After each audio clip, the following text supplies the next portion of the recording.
Hi hello welcome back to Chaitra Gowda lifestyle. ಎಲ್ಲರೂ ಹೇಗಿದ್ದೀರಾ? ಎಲ್ಲರೂ ಚೆನ್ನಾಗಿದ್ದೀರಾ ಅಂತ ಭಾವಿಸ್ತಾ ಇವತ್ತಿನ ವಿಡಿಯೋನ ಸ್ಟಾರ್ಟ್ ಮಾಡ್ತಾ ಇದ್ದೀನಿ. ಹಾಗೂ ಯಾರೆಲ್ಲ ನನ್ನ ಚಾನಲ್ನ ಸಬ್ಸ್ಕ್ರೈಬ್ ಮಾಡ್ದಲೇ ನೋಡ್ತಾ ಇದ್ದೀರೋ ಮಿಸ್ ಮಾಡ್ದಲೇ ಹೋಗಿ ನನ್ನ ಚಾನಲ್ನ ಸಬ್ಸ್ಕ್ರೈಬ್ ಮಾಡಿಕೊಂಡು ನನಗೆ ಸಪೋರ್ಟ್ ಮಾಡಿ ಅಂತ ಹೇಳ್ತಾ ಇವತ್ತಿನ ವಿಡಿಯೋನ ಟ್ರಾವೆಲಿಂಗಿಂದ ಸ್ಟಾರ್ಟ್ ಮಾಡ್ತಾ ಇದ್ದೀವಿ. ಇಂದಿನ ವಿಡಿಯೋದಲ್ಲಿ ಹೇಳಿರುವ ಹಾಗೆ ನಾನು ಇವತ್ತು ಒನ್ ಡೇ ಟ್ರಿಪ್ ಅಂತ ಹೇಳಿದ್ದೆ, ಹಾಗಾಗಿ ಎಲ್ಲ ಟ್ರಿಪ್ಪಿಗೆ ಹೊರಡ್ತಾ ಇದ್ವಿ. ನಾವು ಮೊದಲನೇದಾಗಿ ದೇವರಾಯನದುರ್ಗ ಹೋಗ್ತಾ ಇದ್ದೀವಿ. ಹಾಗಾಗಿ ಬೆಳಗ್ಗೆನೇ ಮಾರ್ನಿಂಗೇ ಎದ್ದು ಎಲ್ಲ ರೆಡಿಯಾಗಿ ಹೊರಟಿದ್ದೀವಿ. ನಾವು ಯಾರ್ಯಾರು ಹೋಗ್ತಾ ಇದ್ದೀವಿ ಅಂದರೆ ನಾನು, ನಮ್ಮ ಹಸ್ಬೆಂಡು, ನನ್ನ ಮಗಳು ಮತ್ತು ಅಕ್ಕರ ಹಸ್ಬೆಂಡು, ಅವರು ಇಬ್ಬರು ಮಕ್ಕಳು, ನಮ್ಮ ಅತ್ತೆ ಇಬ್ಬರು ಇದ್ದಾರೆ. ಇಷ್ಟು ಜನ ನಾವು ಹೋಗ್ತಾ ಇದ್ದೀವಿ. ದೇವರಾಯನದುರ್ಗ ಅಂದರೆ ಮಾರ್ನಿಂಗ್ ಹೋದ್ರೇ ಅದು ವೆದರ್ ಎಲ್ಲ ಸಖತ್ತಾಗಿರುತ್ತೆ. ಹಾಗಾಗಿ ಮಾರ್ನಿಂಗ್ಗೆ ಬೇಗನೆ ಆದಷ್ಟು ಟ್ರೈ ಮಾಡೋಣ ಅಂತ ಬೆಳಗ್ಗೆನೇ ಹೊರಟ್ವಿ. ತಿಂಡಿ ಎಲ್ಲ ತಿಂದ್ಕೊಂಡು ಹೊರಡೋಷ್ಟೊತ್ತಿಗೆ ಸ್ವಲ್ಪ ಲೇಟೇ ಆಯಿತು. ಆದರೂ ಪರವಾಗಿಲ್ಲ, ಒಂದು 9 ಗಂಟೆ ಅಷ್ಟರಲ್ಲೆಲ್ಲ ಮನೆ ಬಿಡೋಣ ಅಂತ ಎಲ್ಲ ತಿಂಡಿ ತಿಂದ್ಕೊಂಡು ಹೊರಟಿ ಈಗ ಬಂದಿದ್ದೀವಿ. ಫಸ್ಟ್ ನಾವಿಲ್ಲಿ ನಾಮಚಿಲ್ಮೆಗೆ ಬಂದಿದ್ದೀವಿ. ಫಸ್ಟ್ ಇಲ್ಲಿಂದ ನೋಡಿಕೊಂಡು ಮುಂದೆ ಹೋಗೋಣ ಅಂತ ನಾನು ನನ್ನ ಮಗಳು ಹೋಗ್ತಾ ಇದ್ದೀವಿ. ಕೋತಿಗಳು ಮಾತ್ರ ಮಸ್ತ್ ಇದ್ವು. ನನಗೆ ಆ ಕೋತಿ ನೋಡಿದ್ರೇ ಸ್ವಲ್ಪ ಭಯ ಆಗುತ್ತೆ. ಅದು ಓಡಿಸಿದ್ರೂ ಹೋಗಲ್ಲ, ನಮಗೆ ಸ್ವಲ್ಪ ರಾಂಗಾಗಿ ರಿಯಾಕ್ಟ್ ಮಾಡ್ತಾ ಇತ್ತು. ಹಾಗಾಗಿ ಅದನ್ನ ಯಾರು ಮಾತಾಡ್ಸೋಕ್ಕೆ ಹೋಗಬೇಡಿ, ನಮ್ಮ ಪಾಡಿಗೆ ನಾವು ಹೋಗೋಣ, ಅದ್ರ ಪಾಡಿಗೆ ಅದು ಹೋಗುತ್ತೆ ಅಂದ್ಕೊಂಡು ನಾವಿಲ್ಲಿ ಹೋಗ್ತಾ ಇದ್ದೀವಿ.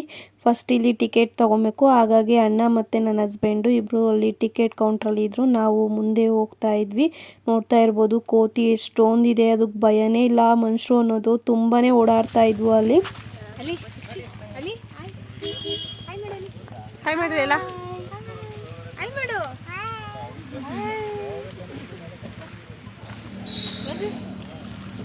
ನಾಮಚಿಲ್ಮೆಗೆ ನಾನು ಒಂದ್ಸಲ ಬಂದಿದ್ದೆ ಚಿಕ್ಕ ಹುಡುಗರ್ನಲ್ಲಿ.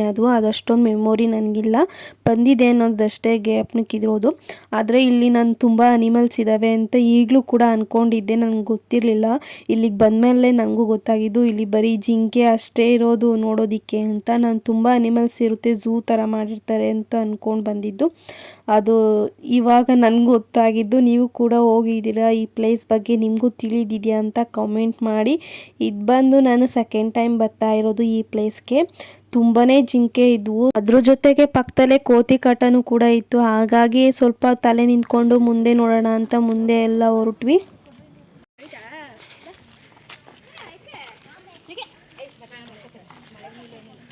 ಜಿಂಕೆ ಎಲ್ಲ ನೋಡಿಕೊಂಡು ಹಾಗೆ ಮುಂದೆ ಬಂದ್ವಿ. ಇಲ್ಲಿ ನೋಡ್ತಾ ಇರ್ಬೋದು ನನ್ನ ಮಗಳು ಸ್ಲಿಪ್ಪರ್ ಬಿಚ್ತಾ ಇದ್ದಾಳೆ. ಇಲ್ಲಿ ಬೋರ್ಡ್ ಹಾಕಿದ್ರು ಚಪ್ಪಲ್ ಬಿಟ್ಟು ಒಳಗಡೆ ಹೋಗಿ ಅಂತ.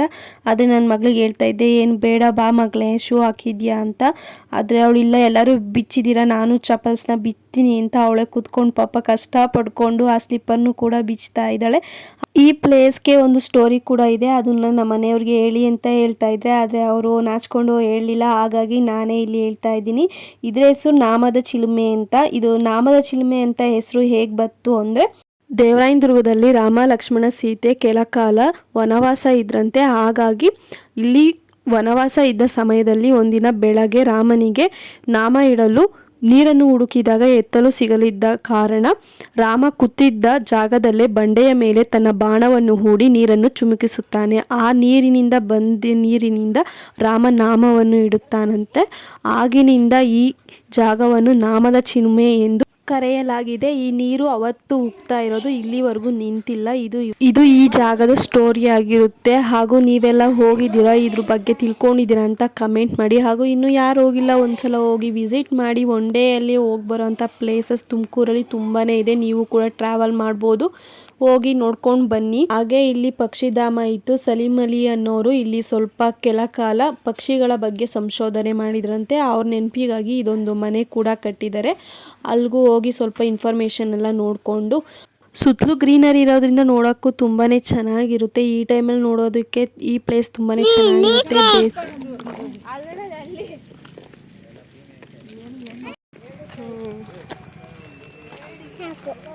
ಸಾಕಾ ಎರಡು ಆಯ್ತಾ? ಮಗಳೇ ಚೆನ್ನಾಗಿತ್ತಾ? ಓಕೆನಾ? ನನ್ನ ಮಗಳನ್ನ ಅಲ್ಲಿ ಬಿಡೋದಕ್ಕೂ ತುಂಬಾ ಭಯ ಆಗ್ತಿತ್ತು, ಯಾಕೆಂದರೆ ಕೋತಿಗಳು ತುಂಬಾ ಇದ್ವು. ಹಾಗಾಗಿ ಅವಳನ್ನು ಎತ್ಕೊಂಡೇ ಇರ್ತಿದ್ದೆ. ಹಾಗೆ ಅಲ್ಲೂ ಯಾರೋ ಯೂಟ್ಯೂಬ್ ಕೂಡ ಬಂದಿದ್ರು, ಅವರು ಕೂಡ ವಿಡಿಯೋ ಮಾಡ್ತಾಯಿದ್ರು. ಅವರು ಕೂಡ ಹೊಸಬ್ರು ಅನಿಸುತ್ತೆ, ನನ್ನಾಗಿ ಸ್ವಲ್ಪ ವೀಡಿಯೋಸ್ ತೊಗೊಳ್ತಾ ಇದ್ರು. ಅವನು ಕೂಡ ನೋಡಿಕೊಂಡು ಹಾಗೆ ಅಲ್ಲಿಂದ ನಾಮಚಿಲ್ಮೆ ಬಿಟ್ಟು ನಾವು ದೇವಸ್ಥಾನದ ಕಡೆ ಹೊರಟ್ವಿ. ನಾವು ಫಸ್ಟು ದೇವಸ್ಥಾನಕ್ಕೆ ಹೋಗೋಣ ಅಂತ ಅಂದ್ಕೊಂಡ್ವಿ. ಆಮೇಲೆ ಫಸ್ಟು ಬೆಟ್ಟ ಹತ್ಬಿಟ್ಟು ಬರೋಣ, ವೆದರ್ ಚೆನ್ನಾಗಿದೆ ಮೇಲಿಂದ ನೋಡೋದಕ್ಕೆ ಅಂತ ದೇವಸ್ಥಾನದ ಕಡೆ ಹೊರಟ್ವಿ.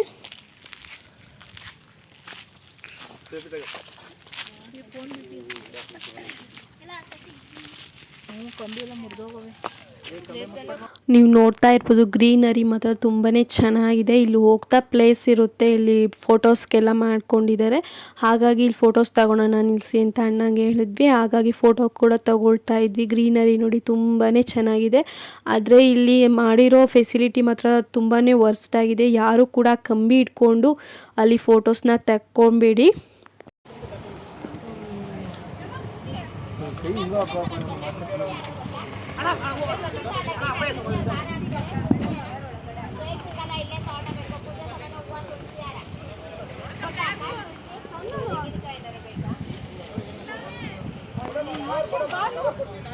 ಈಗ ನಾಮಚಿಲ್ಮೆ ಮುಗಿಸ್ಕೊಂಡು ನಾವೀಗ ಬೆಟ್ಟ ಹತ್ತೋದಕ್ಕೆ ಬಂದಿದ್ದೀವಿ.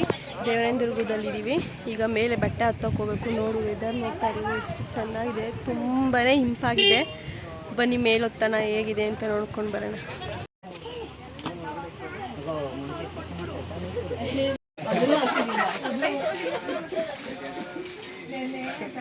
ನಾನು ಬೆಟ್ಟ ಹತ್ತೋದಕ್ಕೆ ತುಂಬ ಸಲ ಬಂದಿದ್ದೀನಿ, ಒಂದು 3-4 ಟೈಮ್ಸ್ ಬಂದಿದ್ದೀನಿ.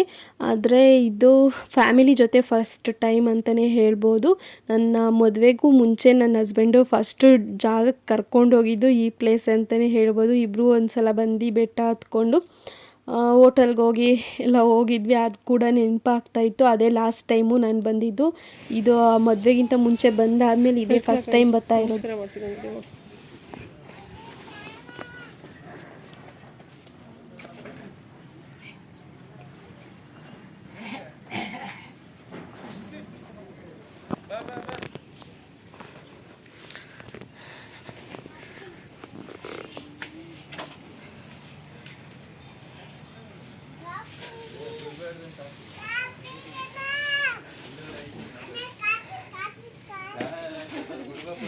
ಹೇಳಿ ಫಸ್ಟಿಂದ. ಶತ್ರುಗಳು ಬೇಗ ನುಗ್ಗಬಾರ್ದು ಅಂತ. ಯಾಕಂತ ಶತ್ರುಗಳು ಬೇಗ ನುಗ್ಗು ಮಾಡುದು ಅಂತ. ಚಿಕ್ಕದಾಗಿತ್ತು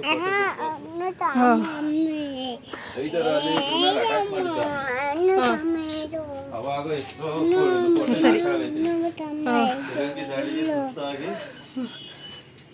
ಕೋಟೆ ನಾಶ ಆಗಿದೆ. ಈಗೆಲ್ಲ ಇಲಾಖೆನವರು ಸ್ವಲ್ಪ ಎಲ್ಲ ರೆಡಿ ಮಾಡ್ತಿದ್ದಾರೆ. ಎಷ್ಟು ವರ್ಷದ ಹಳೇದಿರ್ಬೋದು? 1860, 70, 80 ಅದು ಬಂದಿದೆ.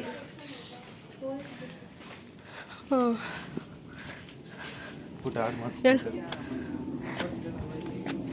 ದುರ್ಗದಾಗ ಒಬ್ಬ ರಾಜ ಆಳ್ತಿದ್ರು. ಜೋರ ಯಾಕೆ ಬರಲ್ಲ ಇನ್ನೊಂದ್ಸರಿ ನೀಟಾಗದಲ್ಲ. ನಮ್ಮ ಮನೆಯವ್ರಿಗೆ ಹೇಳ್ತಾ ಇದ್ದೆ, ಅಲ್ಲಾದರೂ ಸ್ಟೋರಿ ಹೇಳಲಿಲ್ಲ, ಇಲ್ಲಾದರೂ ಹೇಳ್ರಿ, ನಂಗೆ ಗೊತ್ತಿಲ್ಲ ಅಂತ ಹೇಳ್ತಾ ಇದ್ದೆ. ಹಾಗಾಗಿ ಸ್ಟೋರಿನ ಹೇಳ್ಕೊಂಬರ್ತಾಯಿದ್ರು. ಇನ್ನೂ ಹೇಳೋ ಅಂದರು. ಹೇಳೋ ಬದಲು ಇನ್ಫಾರ್ಮೇಷನ್ನೇ ಸೆಂಡ್ ಮಾಡಿಬಿಡ್ತೀನಿ, ನೀನು ನೋಡ್ಕೊ ಅಂತ ಹೇಳ್ಬಿಟ್ಟು ಸುಮ್ಮನಾಗ್ಬಿಟ್ರು. ಆಮೇಲೆ ಅವ್ರು ಹೇಳೋದಿಲ್ಲ ಅಂತ ಗೊತ್ತಾಗಿ ನಾನೇ ಮುಂದೆ ವೀಡಿಯೋ ಮಾಡ್ಕೊಂಡು ಕೂಡ ಹೊರಟೆ. ವೆದರ್ ನೋಡ್ತಾ ಇರ್ಬೋದಲ್ಲ ಎಷ್ಟು ಕೂಲಾಗಿದೆ ಅಂತ, ತುಂಬಾ ಚೆನ್ನಾಗಿತ್ತು. ನಾವು ಮಧ್ಯಾಹ್ನ ಹೋಗುತ್ತೆ ನೋಡೋದಕ್ಕೆ ಏನು ಅಷ್ಟೊಂದು ಚೆನ್ನಾಗಿ ಕಾಣಲ್ಲ ಅಂತ ಅಂದ್ಕೊಂಡು ಬಂದ್ವಿ. ಅವತ್ತು ಬಿಸಿಲೇ ಇಲ್ಲ, ತುಂಬಾ ಕೂಲಾಗಿತ್ತು. ನಾವು ಬಂದಿದ್ದಕ್ಕೂ ಚೆನ್ನಾಗಿ ಕಾಣ್ತಾ ಇತ್ತು. ಆದರೆ ಈ ಪಾಯಿಂಟಲ್ಲಿ ಫೋಟೋ ತೆಗಿತಾ ಇದ್ರಲ್ಲ ತುಂಬಾ ಡೇಂಜರ್ ಅಂತ ಅನ್ನಿಸ್ತಾ ಇತ್ತು. ಅಲ್ಲಿ ನೋಡೋದಕ್ಕೆ ನನಗೆ ತುಂಬಾ ಭಯ ಆಗ್ತಾಯಿತ್ತು. ಅದು ನಿಂತ್ಕೊಂಡು ಬೇರೆ ಫೋಟೋ ತೊಗೊಳ್ತಾ ಇದ್ರು. ಹಾಗಾಗಿ ಅದನ್ನು ಕೂಡ ತುಂಬಾ ಝೂಮ್ ಆಗಿ ತೋರಿಸ್ತಾ ಇದ್ದೆ. ಅಂಥ ಜಾಗದಲ್ಲಿ ತುಂಬ ರಿಸ್ಕ್ ತೊಗೊಂಡು ಫೋಟೋ ತೊಗೊಳ್ಳೋ ಅಂಥ ನೆಸೆಸಿಟಿ ಏನಿರೋದಿಲ್ಲ. ಫೋಟೋಸ್ ತೊಗೊಂಡ್ರು ತುಂಬಾ ಕೇರ್ಫುಲ್ಲಾಗಿ ಅಂಥ ಪ್ಲೇಸ್ಗಳಲ್ಲಿ ಫೋಟೋಸ್ನ ತೊಗೊಬೇಕು. ನಾವು ಅಪ್ಪ ಅಮ್ಮ ತುಂಬಾ ನಂಬಿಕೆ ಇಟ್ಟು ಜವಾಬ್ದಾರಿಯಿಂದ ಹೋಗಿ ಬರ್ತಾರೆ ಅಂತ ಕಳಿಸಿರ್ತಾರೆ. ಆದರೆ ನೆಗ್ಲೆಕ್ಟ್ ಮಾಡಿ ನಾವು ಫ್ರೆಂಡ್ಸ್ ಜೊತೆ ಸೇರಿ ತಮಾಷೆ ಮಾಡಿಕೊಂಡು ಅದು ನೆಗ್ಲೆಕ್ಟ್ ಮಾಡೋದು ಬೇಡ ಅಂತ ನನಗನ್ಸುತ್ತೆ.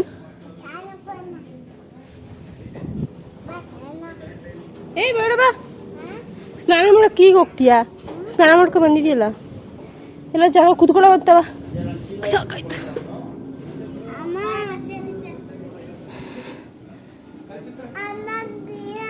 ಬೆಟ್ಟ ಎಲ್ಲ ಹತ್ತಿದಾದ್ಮೇಲೆ ಸ್ವಲ್ಪ ಹೊತ್ತು ಕೂತ್ಕೊಂಡಿದ್ವಿ ಅಲ್ಲೇ ಕಲ್ಯಾಣಿ ಹತ್ರ. ತುಂಬಾ ಸುಸ್ತಾಗೋಯ್ತು ನನ್ನ ಮಗಳನ್ನ ಹಿಡ್ಕೊಂಡು ಮೇಲೆ ಹತ್ತೋ ಅಷ್ಟರಲ್ಲಿ. ಹಾಗಾಗಿ ಸ್ವಲ್ಪ ಹೊತ್ತು ಅಲ್ಲೇ ಕೂತ್ಕೊಂಡಿದ್ವಿ. ನಮ್ಮ ಅತ್ತೆಯರು ಇನ್ನೂ ಬಂದಿರಲಿಲ್ಲ ಪೂಜೆಗೆ ಹೋಗೋದಕ್ಕೆ. ಹಾಗಾಗಿ ಅಲ್ಲೇ ಕೂತ್ಕೊಂಡು ಈಗ ದೇವಸ್ಥಾನದೊಳಕ್ಕೂ ಕೂಡ ಹೋಗ್ತಾ ಇದ್ದೀವಿ. ಇದು ತುಂಬ ಹಳೇ ಕಾಲದ್ದು ದೇವಸ್ಥಾನ ಇದು, ನೋಡ್ತಾ ಇರ್ಬೋದು. ಇಲ್ಲೆಲ್ಲ ಫೋಟೋಸ್ ಎಲ್ಲ ಅಲೋ ಇರೋದಿಲ್ಲ, ಆದರೆ ನಾನು ಈಚೆ ಯಾರೂ ಇರಲಿಲ್ಲ, ಹಾಗಾಗಿ ವೀಡಿಯೋಸ್ ಕೂಡ ಮಾಡಿಕೊಂಡು ಹೋಗೋಣ ಅಂತ ಮಾಡ್ಕೊತಾ ಇದ್ದೀನಿ. ಒಳಗಡೆ ಮಾಡೋಕ್ಕಾಗಲಿಲ್ಲ ಅಂದರೂ ಈಚೆಯಿಂದ ಮಾಡೋಣ ಅಂತ ಇಲ್ಲಿ ಸ್ವಲ್ಪ ವೀಡಿಯೋಸ್ ತೊಗೊಳ್ತಾ ಇದ್ದೀನಿ. ಈ ದೇವಸ್ಥಾನದೊಳಕ್ಕೆ ನಾನು ಬಂದಿರೋದು ಫಸ್ಟ್ ಟೈಮ್ ಅಂತಲೇ ಹೇಳ್ಬೋದು. ನಾನು ಬಂದಾಗೆಲ್ಲ ಈ ದೇವಸ್ಥಾನಗಳಿಗೇನು ಹೋಗಿಲ್ಲ, ಈಚೆಯಿಂದನೇ ನಮಸ್ಕಾರ ಮಾಡ್ಕೊಂಡು ಹೋಗ್ತಾ ಇದ್ದೆ.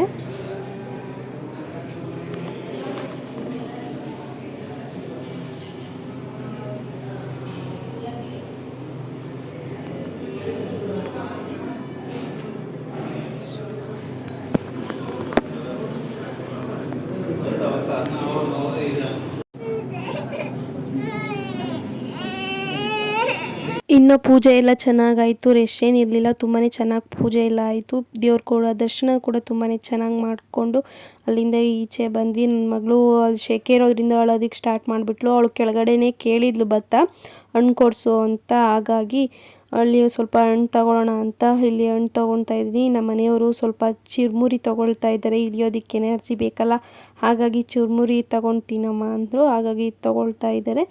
ನನ್ನ ಮಗಳು ಕೊಡು ಅಂತ ಕೇಳ್ತಾ ಇದ್ದಾಳೆ, ಆದರೆ ಅವಳು ಇಟ್ಕೊಳಕ್ಕೆ ಬರೋದಿಲ್ಲ. ಹಾಗಾಗಿ ನಡಿಯಮ್ಮ ಕೊಡ್ತಾ ಇದ್ದೀನಿ ಅಲ್ಲಿ ಅಂತ ಕರ್ಕೊಂಡು ಹೋದೆ. ಆದರೆ ಅಲ್ಲಿ ಕೋತಿಗಳು ತಗೊಂಡ್ರು ತಿನ್ನೋದಕ್ಕೆ ಬಿಡ್ತಾ ಇಲ್ಲ, ಕೈಲಿರೋದನ್ನೇ ಕಿತ್ಕೊಂಡು ಹೋಗ್ತಾ ಇದ್ದಾವೆ. ಅಷ್ಟು ಭಯಂಕರವಾಗಿತ್ತು ಕೋತಿಗಳ ಚೇಷ್ಟೆ. ಅವರು ಅಂಗಡಿ ಇಕ್ಕಿರೋರು ಕಡ್ಡಿಗೆ ಬ್ಯಾಂಡ್ ಹಾಕಿ ಅದು ಇಕ್ಕೊಂಡಿದ್ರು, ಅದರಿಂದ ಕಲ್ಲಲ್ಲಿ ಹೊಡಿದ್ರೆ ಹೋಗ್ತಾ ಇದ್ವು. ಅದನ್ನ ತೋರಿಸಿದ ತಕ್ಷಣ ಹೋಗ್ತಾ ಇದ್ವು. ಅದನ್ನು ಅವರು ಪ್ಲ್ಯಾನ್ ಮಾಡಿ ಇಟ್ಕೊಂಡಿದ್ರು. ಹಾಗಾಗಿ ಅದನ್ನ ನಾವು ಇಟ್ಕೊಂಡು ನಿಂತಿದ್ವಿ, ಬಂದಾಗೆಲ್ಲ ಹೊಡೋಣ ಅಂತ. ತೋರಿಸಿದ್ರೆ ಸಾಕು ಓಡೋಯ್ತಿತ್ತು, ಹೊಡಿಯೋದೇ ಬೇಡಕ್ಕಾಗಿರಲಿಲ್ಲ. ಆಮೇಲೆ ಎಲ್ಲ ನೆಕ್ಸ್ಟ್ ಇಳ್ಕೊಂಡು ಬಂದ್ವಿ.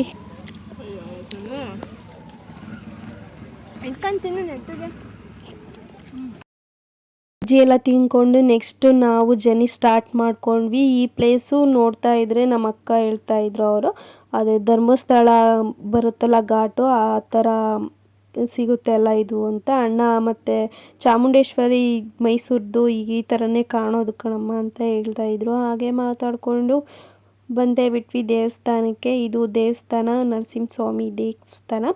ಇದು ದೇವಸ್ಥಾನ ಎರಡಿದೆ. ಬೆಟ್ಟ ಹತ್ತಿದ್ದು ಯೋಗಲಕ್ಷ್ಮಿ ನರಸಿಂಹಸ್ವಾಮಿ ದೇವಸ್ಥಾನ, ಇದು ಬಂದು ಭೋಗಲಕ್ಷ್ಮಿ ನರಸಿಂಹಸ್ವಾಮಿ ದೇವಸ್ಥಾನ. ಇದೆರಡ ಡಿಫ್ರೆನ್ಸು ನನಗೆ ಗೊತ್ತಿಲ್ಲ. ನಿಮ್ಗೆ ಯಾರಿಗಾರು ಗೊತ್ತಿದ್ರೆ ಯಾಕೆ ಈ ಎರಡು ದೇವಸ್ಥಾನನ ಈ ನೇಮಲ್ಲಿ ಇಟ್ಟಿದ್ದಾರೆ ಅಂತ ಕಮೆಂಟ್ ಮಾಡಿ. ಹಿಂದೆ ವಿಡಿಯೋದಲ್ಲಿ ನಾನು ಈ ದೇವಸ್ಥಾನಕ್ಕೆ ಬಂದಿರೋದು ಲಾಗ್ ಕೂಡ ಹಾಕಿದ್ದೀನಿ. ಈ ದೇವಸ್ಥಾನ ನೋಡ್ತಾ ಇದ್ದರೆ ನನಗೆ ನೆನಪಾಗೋದು ಕುಕ್ಕೆ ಸುಬ್ರಹ್ಮಣ್ಯ. ಆ ಥರನೇ ಹಿಂದೆ ಬ್ಯಾಕ್ ಗ್ರೌಂಡ್ ಆಗಿರ್ಬೋದು, ಆ ಫೋಟೋಸ್ ಆಗಿರ್ಬೋದು, ಬೋರ್ಡ್ ಆಗಿರ್ಬೋದು, ಎಲ್ಲ ಅದೇ ರೀತಿಯೇ ಕಾಣುತ್ತೆ. ಅದು ನನಗೆ ಮೈಂಡ್ಗೆ ಟಕ್ ಅಂತ ಬಂದುಬಿಡುತ್ತೆ.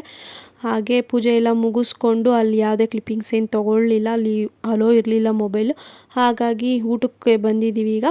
ಪೂಜೆ ಎಲ್ಲ ಮುಗಿಸ್ಕೊಂಡು ಸ್ವಲ್ಪ ತಲ್ಲೇ ಕೂತಿದ್ವಿ, ರಶ್ ಎಲ್ಲೂ ಇರಲಿಲ್ಲ. ಹಾಗಾಗಿ ಕೂತ್ಕೊಳ್ಳೋಣ, ಇನ್ನೊಂದು ಟೈಮ್ ಬಂದರೆ ಚಾನ್ಸ್ ಸಿಗಲ್ಲ ಅಂದ್ಬಿಟ್ಟು ಸ್ವಲ್ಪ ಹೊತ್ತು ಕೂತ್ಕೊಂಡು ಊಟಕ್ಕೆ ಮಜ್ಜಿಗೆ, ಅನ್ನ, ಸಾಂಬಾರು, ಪಾಯಸ ಮಾಡಿದರು.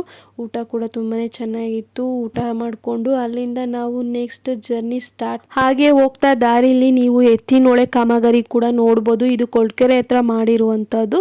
ಇಲ್ಲಿ ನೇತ್ರಾವತಿ ನದಿನ ನೀರನ್ನ ಇಲ್ಲಿ ಪೂರೈಕೆ ಮಾಡೋದಕ್ಕೆ ಗೌರ್ಮೆಂಟಿಂದ ಮಾಡ್ತಾ ಇರುವಂಥ ಕಾಮಗಾರಿ ಅಂತಲೇ ಹೇಳ್ಬೋದು. ಆಲ್ಮೋಸ್ಟ್ ಎಲ್ಲ ಇದು ಕಂಪ್ಲೀಟ್ ಆಗ್ತಾ ಬಂದಿದೆ. ಹಾಗೆ ಇದನ್ನು ನೋಡ್ತಾ ಇದ್ರೆ ಸಿಗಂದೂರು ಚೌಡೇಶ್ವರಿಯ ಕಾಮಗಾರಿ ಮಾಡಿರುವಂಥ ಸೇತುವೆ ಥರನೂ ಕೂಡ ಕಾಣುತ್ತೆ.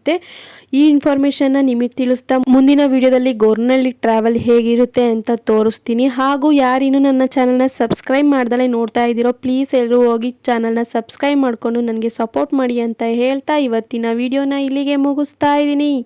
Thank you for watching. ಸಿಗುವ ನೆಕ್ಸ್ಟ್ ವಿಡಿಯೋದ. ಅಲ್ಲಿವರೆಗೂ ಎಲ್ಲರಿಗೂ ಬಾಯ್ ಬಾಯ್.